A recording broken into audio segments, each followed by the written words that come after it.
Ne pas se sentir coupable d'être lesbienne, ne pas se sentir apeurée d'être lesbienne, c'est pas une maladie, c'est pas une phobie, c'est pas une tare.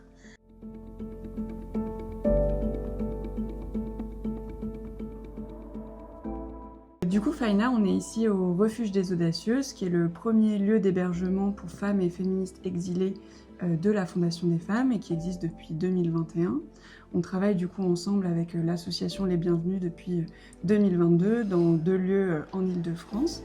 Est-ce que tu peux un peu nous expliquer ce que sont les Bienvenues, ce que vous faites, depuis quand vous existez? Alors nous sommes là en tant que réseau plutôt informel depuis presque 15 ans. C'est un réseau de soutien et de solidarité de la part des lesbiennes qui se trouvent en France, pour beaucoup elles-mêmes exilées, réfugiées, vers des lesbiennes qui arrivent en France, qui choisissent de la France parce qu'elles se sentent plus en sécurité ici. Et nous sommes organisés comme ça depuis des années, des nombreuses années. C'est que des lesbiennes soutiennent d'autres lesbiennes parce que nous nous sentons toutes concernées par les parcours et les aléas et les difficultés et aussi les menaces et les violences que subissent des lesbiennes partout dans le monde. Quand je suis venue en France, c'était pas facile pour moi parce que je venais avec ma copine, paix à son âme, qui a fait naufrage dans l'eau. C'est elle qui avait des connaissances en France. Moi, je n'avais pas de connaissances et tout. Après son naufrage, moi, je suis rentrée. Et quand je suis arrivée en France, je dormais dans la rue et tout. Souvent, s'il n'y a pas un endroit pour moi, je m'en vais dormir à la gare. Et c'est comme ça que je fais petit à petit jusqu'à quand je fais ma demande de CAO. Quand on m'a trouvé un endroit pour dormir. C'était pas confortable, mais au moins, il y avait un endroit où dormir. Et de là-bas, c'était pas facile pour moi aussi, parce que je n'ai pas dit directement que j'étais lesbienne. Puisque c'était à cause de ça, je suis quittée dans mon pays et tout. Il y a un jour, je l'ai expliqué, il dit moi je suis lesbienne et tout. Il a dit mais pourquoi au début tu m'as pas dit et tout. J'ai dit non, j'avais peur, je savais pas comment tu vas apprendre. Il m'a dit ok, il a tapé pour me trouver une asso et tout. Et quand je suis arrivée dans l'asso, j'ai trouvé des amis. Pourquoi, selon toi, Faina, on a encore besoin de ce type d'endroit comme le Refuge des Audacieuses aujourd'hui? Parce que déjà, il y a beaucoup de lesbiennes qui n'ont pas de chez elles. Donc il y a des lesbiennes qui ont des difficultés à se loger. Difficultés explosent à partir du moment où elles n'ont pas de papier, quand elles sont pas dans un parcours social classique. Et c'est encore plus difficile pour des lesbiennes exilées migrantes d'accéder à des lieux d'hébergement.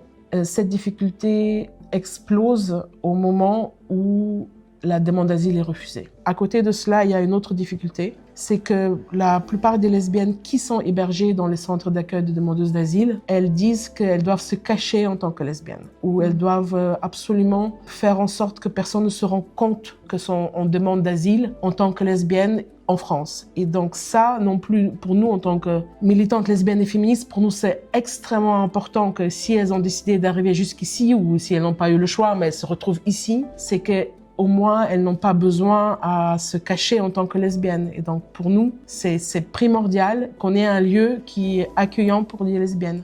Like, we feel so great to be with a fellow lesbian.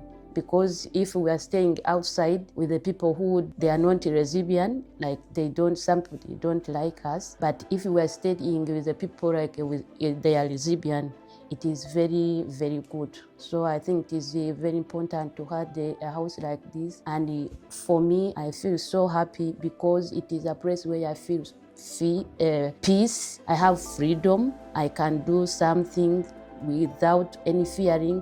J'ai lancé ma demande d'asile avec l'aide d'une avocate et vraiment le fait d'être hébergée par les Bienvenues, ça m'a permis d'être dans un cadre de paix, de me recentrer sur moi.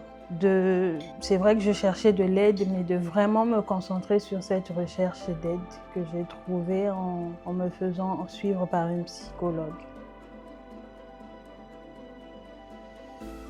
De demander de l'aide déjà, parce qu'il faut beaucoup de force pour demander de l'aide. Et parfois, on ne s'en sent pas capable. Et on se dit que déjà, pour moi, la première fois que j'ai demandé de l'aide, j'ai été confrontée à un refus. Ça m'a assommée, mais il faut vraiment trouver la force de continuer parce qu'il faut vraiment sortir de là où on est. Je voulais dire aussi que ne pas se sentir coupable d'être lesbienne, ne pas se sentir apeurée d'être lesbienne, c'est pas une maladie, c'est pas une phobie, c'est pas une tare. Je suis très fière d'être lesbienne aussi, de croiser l'asso qui aide les lesbiennes. It gives me hope to continue to work on myself, and it gives me hope like I still have people who surround me, who love, who care about me, which I had no before I came here. So since I joined this house, it is really, really nice for me.